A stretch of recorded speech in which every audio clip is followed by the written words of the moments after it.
No woman on this whole earth, not even a black woman in Muslim countries, can please me and cook for me and socialize and talk to me like my American black woman. No woman, and last is a white woman. Muhammad Ali, the legendary boxer, was both beloved and despised for his objection to war and unapologetic advocacy for black pride.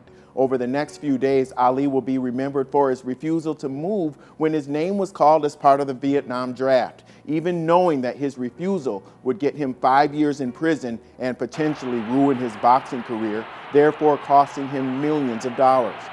But as we mourn the loss of perhaps the most famous man in the world in the mid and latter years of the last century, it's important to note that long before he was awarded the Presidential Medal of Freedom in 2005, Ali was controversial and even condemned for his ideology and his outspokenness on issues both as a Muslim and as a black man. These views stretch far beyond his position on the Vietnam War.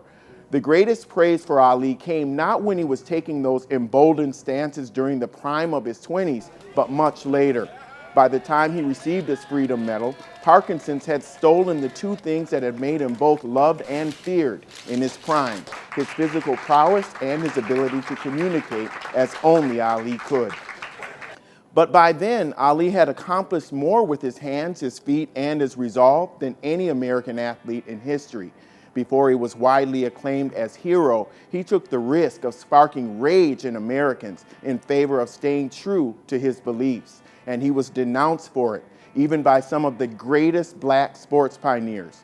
Quote, "I can't help wondering how he can expect to make millions of dollars in this country and then refuse to fight for it," said groundbreaking baseball great Jackie Robinson, who was himself a World War II veteran. Legendary boxing pioneer Joe Louis was even more punishing, saying, quote, "He's a guy with $1 million worth of confidence and a dime's worth of courage," unquote. Still, even up to his last days, Ali continued to defend his beliefs. He recently issued a statement about Donald Trump's proposed Muslim ban. Quote, "Speaking as someone who has never been accused of political correctness, I believe that our political leaders should use their position to bring understanding about the religion of Islam and clarify that these misguided murderers have perverted people's views on what Islam really is," he said.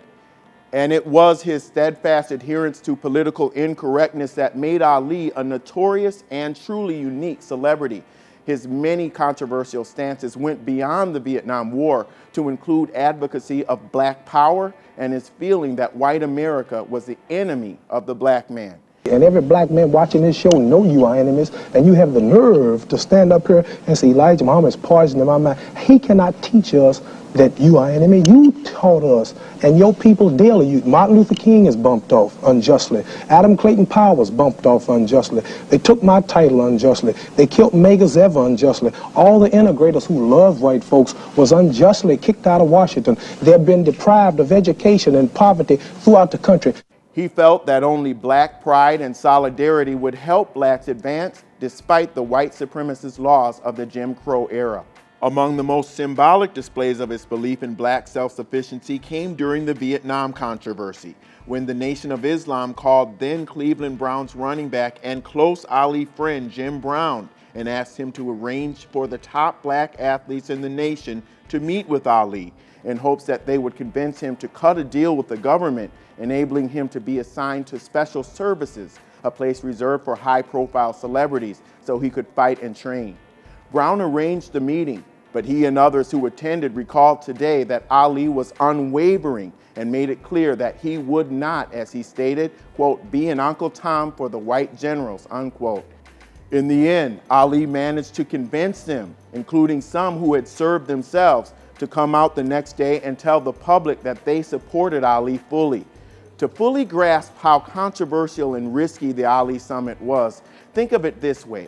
What if 10 of the top young black male athletes of today, LeBron James, Stephen Curry, Russell Wilson, Cam Newton, and Tiger Woods among them, were to hold a closed-door private meeting and to emerge declaring support for the Black Lives Matter movement? Or if LeBron James were to join the Nation of Islam and change his name to LeBron Muhammad, dedicating his NBA Finals platform to preaching about Islam and against issues such as white-on-black police brutality. He said, you gotta move the forces of falsehood physically. Fight the forces of falsehood. Drive them out. I would say that weapons, all of your guns and your bombs and your poisons are created by your white race. You can't say that though, Mohammed. We all have I would faults. say whiskey and homosexuality. If you go back to England, your country, Europe. And I'm sure no intelligent white person watching this show, or no intelligent white man in his or her right white mind, want black boys and black girls marrying their white sons and daughters, and in return introducing their grandchildren as half-brown, kinky-haired black people. Ali and his peers were unique because they thought of themselves as champions without separating themselves from the plight of blacks as a whole, and without being so politically cautious and fearful as to minimize or even denounce concepts of racial identification, activism, and solidarity.